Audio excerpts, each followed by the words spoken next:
U bola o'ynab o'tirgandi va shkaf o'zidan o'zi qimirlab uning ustiga quladi. Buni ko'rgan onasi unga qanchalar yordam bergisi kelsa ham buni iloji yo'q edi. Bu voqeadan keyin uni atrofida g'alati hodisalar ro'y bera boshlaydi. U har doim ikkita kishini ko'rardi va ko'z ochib yumguncha ular g'oyib bo'lishardi. Ular arvohlarga o'xshashardi. Bir kuni u qabristonda bolasini ziyorat qilib o'tirganda, uni orqasidan tovush eshitiladi. U yerga qaraganda yana o'sha ayollarni ko'radi va u yerdan qo'rqib qochib ketadi.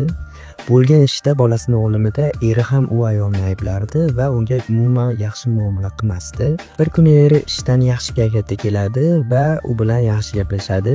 U bilan yangidan boshlashini, yangi hayot qurishini aytib o'tirganda eshik taqillab qoladi. Ayol eshikka qaraganda esa u yerdan erining jahldor ovozi eshitilardi. U qo'rqib ketib xonaga kirganda boyagi odam g'oyib bo'lgandi. Xullas, kinoni ko'rmoqchi bo'lsanglar, profilimdagi linkdan o'tib mana shu kod orqali o'zbek tilida yuklab olsanglar bo'ladi. Aytib qo'yay, yuragi bo'shlik ko'rmasin. Obuna bo'lmasanglar, unga kino ham chiqmaydi.